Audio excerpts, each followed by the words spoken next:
I've been meaning to do this series for a while now, क्योंकि ज़्यादातर काफ़ी दफ़ा ऐसे होता है कि I get messages on Instagram, on YouTube के how did you start your company. So मैं आपको ये तो नहीं बता सकता कि आप कैसे कंपनी स्टार्ट कर सकते हैं, but I can tell you कि what has worked for me and what hasn't. This is a very unscripted and a very laid back version of my story, in which I'll be discussing के origin story essentially of what ended up becoming Cogent Labs. Story actually शुरू होती है मेरे 5th semester से. In my 5th semester, I started, so मैंने web development और databases का course पढ़ा था एक. And that right after that, I thought कि यार मैं graphic designing में तो freelancing करता था, here and there different local companies के लिए कोई कुछ थोड़े बहुत designs बना दिए. That worked and that got me some money. मतलब कभी किसी से 1000 रुपये मिल जाते, कभी 2000 रुपये मिल जाते थे. तो आई थॉट कि अगर वेब डेवलपमेंट और डेटाबेसेस पढ़ के एक एप्लीकेशन बनाई जा सकती है तो शायद मैं एक एप्लीकेशन से क्रिएट कर सकता हूँ जो कि ग्लोबली वैल्यूएबल भी हो सकती है. So I created an account on Upwork और वहाँ से आई रिमेंबर के I got the first job for $90. उस बंदे का बजट उस वक्त $300 था और उस बंदे को मैंने कहा यार कि मैं आपको $90 में ही काम कर दूँगा क्योंकि मेरी फ़र्स्ट जॉब है, in exchange for a good review. I did that. Back in the days, वो Facebook Canvas apps होती थी and that is I remember कि I started with them right in the start. So Daniel Priestley की एक podcast में I was listening to him and he said कि हर child की life में एक tipping point होता है when they realize कि they have agency. उन्हें feel होता है कि they have some control over their life and their destiny, and that was kind of that tipping point for me.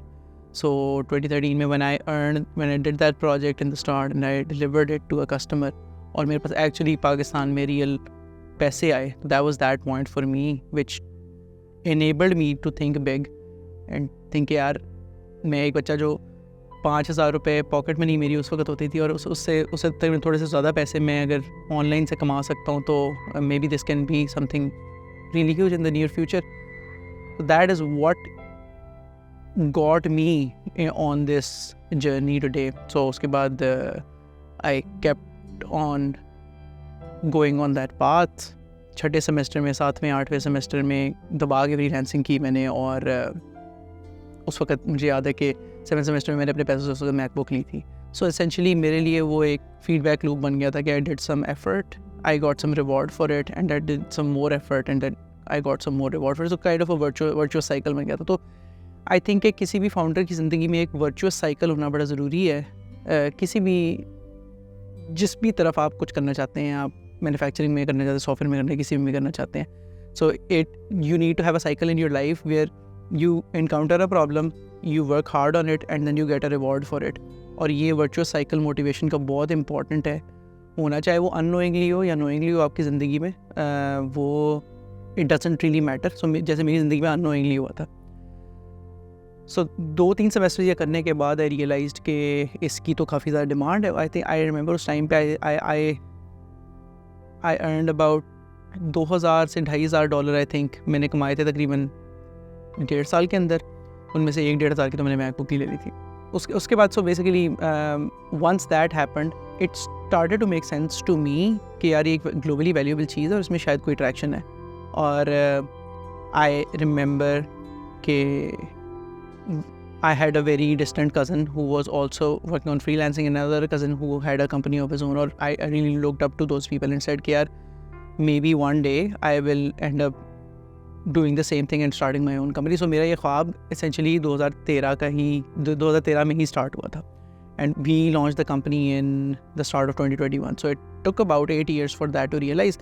Back then तो बिल्कुल ही impossible लगता था. तो if you're somebody who's a student जो अपने यूनिवर्सिटी के अंदर है तो और उसका ये ख्वाब है तो यू शुड नो कि फार फेस्ट अनरियलिस्टिक इम्पॉसिबल ख्वाब जो लग रहे होते हैं वो भी एट सम लेवल पूरे हो सकते हैं. तो ये पॉसिबल होता है ज़िंदगी में. एंड मेरी ज़िंदगी में उसके बाद भी सारा कुछ हुआ. It was more about coincidences and less about me planning कि यार मैंने ऐसी चीज़ करनी है. वो कोइंसिडेंटली एक के बाद दूसरी चीज़ होती रही and that eventually turn out, जिसमें हम अभी डिटेल में जाएंगे.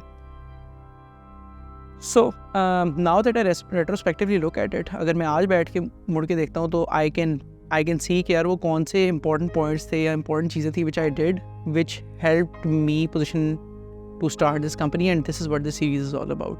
Fast forward to my 8th semester, जहाँ पे I was about to get a job. तो वहाँ पे आई सॉ के हमारी यूनिवर्सिटी में Arbisoft का एक बैनर लगा हुआ था वहाँ पे which said the fastest growing software company of Pakistan. And I still remember to this day के that was a screamer for me in the sense कि यार मैंने तो अब इसी कंपनी में काम करना है. फास्टेस्ट ग्रोइंग सॉफ्टवेयर कंपनी, कुछ भी नहीं लिखा हुआ था कौन सी टेक्नोलॉजी ये वो, एक्चुअली कुछ पता भी नहीं था उस टाइम पे, बट जस्ट कि यार ये फास्टेस्ट ग्रोइंग सॉफ्टवेयर कंपनी है, they must be doing something right. और ये भी एक वो कोइंसिडेंस वाली बात ही है, it was not plan at all. I didn't have any idea कि इसका मुझे फ़ायदा होगा नुकसान होगा, but then I tried to get a job at Arbisoft and I got it, and that really helped me shape into the person I am today. So lesson number 1 from my journey in that sense is कि यार getting into a high growth company at the start of your career is super important for enabling yourself to do your own thing at some level. वो आपको बहुत ज़्यादा help करती है specifically high growth company में, इसलिए क्योंकि small high growth companies जो होती हैं वो बहुत ज़्यादा रिलाई करती हैं गुड टैलेंट पे रादर देन प्रोसेसेस. जैसे जैसे कंपनीज बड़ी होती जाती हैं वो प्रोसेसेस पे रिलाई करना शुरू हो जाती हैं, वो रूल्स पे मेट्रिक्स पे रिलाई करना शुरू हो जाती हैं. लेकिन small companies anywhere from 20+ to up until 100 as well, companies rely on very responsible, very high energy and very high capability individuals to propel them to that stage of 100 and beyond. I think कि 100 से 300 का वो एक part है कि company size है जहाँ पे company start focusing more on processes and less on human beings. तो आई थिंक कि 20 से 100 का जो पार्ट है ना, दैट इज़ जो भी कंपनीज यहाँ इस स्टेज पे हैं, you'll find amazing people, great talent, high energy individuals in these companies जो कि आपको शुरू में बहुत ज़्यादा हेल्प कर सकते हैं. 20 से छोटी कंपनी अगर हो ना, तो आई थिंक कि वो आपको सही हेल्प नहीं कर सकता, क्योंकि companies are really struggling at that time. बिल्कुल अनप्रेडिक्टेबल होती हैं, कोई प्रोसेस नहीं होता, और इस साइज़ की कंपनीज बहुत अच्छा टैलेंट अफोर्ड भी नहीं कर सकती. सो आई थिंक कि 20 से 100 तक का इज़ अ स्वीट स्पॉट कि जिसमें मैं तो कोइंसिडेंटली चला गया था, लेकिन if you have to plan it तो do that. Go to company which is this size and which is on a very steep growth trajectory कि उन्होंने अगले साल लेट से 50% ग्रो करना है, उससे अगले साल 100% ग्रो करना है and what not. So when I joined they were 65 at that time and I saw that growth from 65 up until 600. और मेरे लिए तो वो learning along that way was absolutely critical for me in starting this company. Important चीज़ जो बहुत important मैंने realise की वो यही है कि early stage companies rely on people and later stage companies rely on processes for their growth. तो go where you have amazing people. ये आई थिंक बहुत इंपॉर्टेंट कॉर्नरस्टोन पिलर था मेरी लर्निंग का और मेरी ग्रोथ का. नंबर 2 चीज़ जो मैं इफ़ आई लुक बैक वो है कि I right from the gate go when I got my first job I launched and failed products. उस वक्त मैं नया यूनिवर्सिटी से निकला था. आप बहुत आइडियलिस्टिक होते हो, आपको लगता है कि यार I will be the next innovator, the next great disruptor in this world, और मेरे पास ये एक आइडिया है जो मैं बिल्ड करूँगा, एंड देन जिस दिन आप लॉन्च करोगे उस दिन 10,000 यूजर्स आ जाएंगे आपके प्रोडक्ट पे, और आपको जो है ना फिर देखने के आप उसे स्केल कैसे कर सकते हैं etcetera etcetera. I was very immature and wishful in that way, which और मतलब to be honest that immaturity really served me well in that sense कि अगर मैं mature होता तो I wouldn't have tried that in any way. So while I was doing my job in the evenings मैं अपने एक idea पे काम करता था जो उस वक्त बेसिकली फैशन ब्रांड्स का एग्रीगेटर था. So think of it as के एक ही ऐप के ऊपर अगर आपको खाड़ी, वर्दा, सना, सफ़ीनाज वगैरह सारे ब्रांड्स के कपड़े आपको एक ही ऐप पे नज़र आ जाए और वहीं से ऑर्डर कर सकें और आप उनको आपस में कंपेयर भी कर सकें. So I built that app for the Pakistani market. It took me roughly a month and a half to do that, and I launched that. उसको मैंने उसे मतलब मुझे अभी भी याद है कि उसको मेरी तनख्वाह तकरीबन थी 80,000 to 90,000 और हम 2-3 दोस्तों ने थोड़े पैसे मिला के हमने उसकी मार्केटिंग में तकरीबन महीने में 25,000 से 30,000 रुपये स्पेंड किए थे कि हमारे पास इंस्टॉल्स आ जाए. That app got about I don't know रफली अराउंड 2000 से 3000 उसके इंस्टॉल्स थे, काफ़ी ज़बरदस्त यूज़र्स काम करते, लेकिन उसका मुझे फ्यूचर कभी नज़र नहीं आया, क्योंकि once you get people on a platform जहाँ पे वो इसे कंज्यूम कर सकते हैं, कंपेयर कर सकते हैं, उसके बाद आप उसको मोनेटाइज कैसे करेंगे, I did not have that idea and the maturity to do that, so that ended up being a failure. But मेरे लिए फॉर माई पर्सनल ग्रोथ वो बहुत ज़्यादा हेल्पफुल था, क्योंकि firstly I realized that I could build something end to end. I could build an application or a piece of software end to end जो real world users तक जा रही है, और real world users के software को इस्तेमाल करने के मसले मैं अंडरस्टैंड करना शुरू हो गया.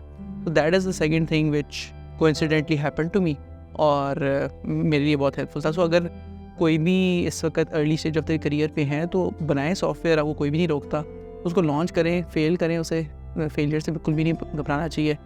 and do that enough times के कभी ना कभी जाके आप उस पर सक्सीड करते हैं, and that is great. उसी प्रोडक्ट को फिर फर्स्ट आई रियलाइज के उसको मोबाइल फर्स्ट नहीं होना चाहिए, तो फिर उसको वेब फर्स्ट किया, फिर उसके बाद उसकी एसईओ इम्प्रूव की, फिर एसईओ का पहले आइडिया नहीं था, एसईओ थोड़ी बहुत सीखी. So what I am alluding to is के once you are passionate about building a product जो कि आपके दिल के करीब है, कोई भी ऐसी चीज़ जो कि आप उसको सॉल्व करना चाहते हैं, वो सो आपका पैशन जो है ना, दैट टेक्स केयर ऑफ आपने एक्स्ट्रा टाइम कितना लगाना है, आपने पैसे उस पर लगाने हैं, या आपने उस पर लोगों को इकट्ठा करना है, वो सारी चीज़ें खुद ही अलाइन हो जाती हैं, क्योंकि आप एक्चुअली आइडियलिस्टिक और विशफुल और पैशनेट होते हो उस चीज़ के बारे में. तो जो चीज़ें अदरवाइज़ शायद जब आप ज़्यादा मैच्योर होते हैं तो आप नहीं होते, तो या do that, launch products, fail products, that is really help me in my career. So yeah, there's that. और also मतलब once you launch a product, you also learn about कि marketing कैसे करते हैं चीज़ों की, copywriting कैसे कर सकते हैं आप चीज़ों की. अगर आपने लोगों से कोई एक एक्शन परफॉर्म करना है, आपने लोगों का डिसीजन इन्फ्लुएंस करना है कि वो पहले तो आपकी ऐप इस्तेमाल नहीं करे, वो इस्तेमाल करना शुरू हो जाए और उसको अपनी डेली लाइफ का पार्ट बना ले, तो आपने वो इन्फ्लुएंस कैसे करना है. तो वो सारी चीज़ें जो आपको अपने टिपिकल सॉफ्टवेयर इंजीनियरिंग करियर में कभी भी नहीं ट्राई करने का मौका मिलेगा. Once you launch a product, आपको वो अपॉर्चुनिटी उसमें ज़रूर मिलेगी, चाहते हुए या ना चाहते हुए. तो I think that is been one more cornerstone और a pillar of my growth that has contributed way too much to shape me और to prepare me for starting my own company. The third thing that I think about is के in my early career I was privileged in that sense कि I did not have any responsibilities. मेरे पास कोई bill नहीं देने थे, मैंने कोई किराया नहीं देना था, मैंने घर में कंट्रीब्यूट नहीं करना था बिल्कुल भी. my home was self sufficient in that sense, and मेरे पास सिर्फ अपनी रिस्पॉन्सिबिलिटी थी. so you can imagine कि somebody being, मतलब अगर किसी पास इतनी फ्लेक्सिबिलिटी हो कि अगर लेट से आपकी तनख्वाह 80,000 at that point I think रफली 100,000 या 120,000 मेरी होगी सैलरी 1 साल 1.5 साल के बाद I think.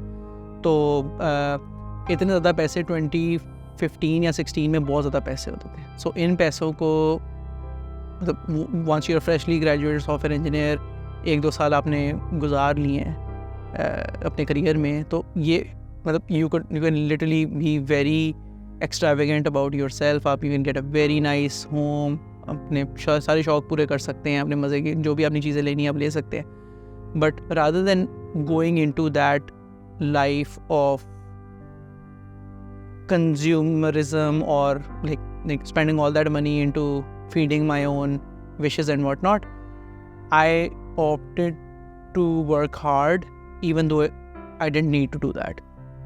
So contrary to somebody else, let's say कोई और इतना privilege नहीं है और उनकी let's say 100,000 की सैलरी है जिसमें से 50,000 उन्हें घर में देने होता है, उनकी तो मजबूरी है करनी. तो मेरे केस में मेरी ऐसा मजबूरी नहीं थी, लेकिन I chose to do that because I had मतलब एक विशफुल थिंकिंग थी, एक बड़ा सा ड्रीम था कि एट सम पॉइंट जाके कुछ अपना करना है. तो मेरे लिए वो एक guiding light as in kind of मेरे लिए वो एक कंपस था which helped me which pushed me to be more focused and to work hard even though मुझे कोई ज़रूरत नहीं थी. मेरी my job was really easy, मतलब आई कुड डू जो what was expected of me in less than 6 hours every day, और मेरे बाकी टाइम में मैं बहुत ईजीली इंजॉय कर सकता था. But I chose to work on my skills, launch products, fail them, do freelancing, etc., just so कि I would get enough experience to do something one day. So I think this has also helped me a lot in building that work ethic. So एक तो ये है कि मतलब something that I always say is कि hard work is like a muscle. आप उसको train कर सकते हैं. So talent in that sense, आप talent is या mental acuity जो है वो that is given to you by nature, और उसको आप बहुत एक ख़ास हद से ज़्यादा इन्फ्लुएंस नहीं कर सकते, लेकिन आप हार्ड वर्क को डेफिनेटली ट्रेन कर सकते हैं, बिल्ड कर सकते हैं as a habit in your life. तो that helped me build that habit of hard work and of hustle, and I think that has really helped me to position myself to do my own thing. So ये 3 चीज़ें I think from my early days are what I can remember which helped me position that way to start my company. And I think कि अगर आपका कभी ख्वाब है कि आप यूनिवर्सिटी में हैं या आप अर्ली करियर में हैं, अगर आपने कभी ये करना है तो practice these things in your life. मेरी ज़िंदगी में कोई ऐसा नहीं था जो मुझे ये बता सकता कि आपको ये करने की ज़रूरत है if you want to do this, लेकिन अगर आप हैं तो practice these things. I think these will really serve you very well in the long run.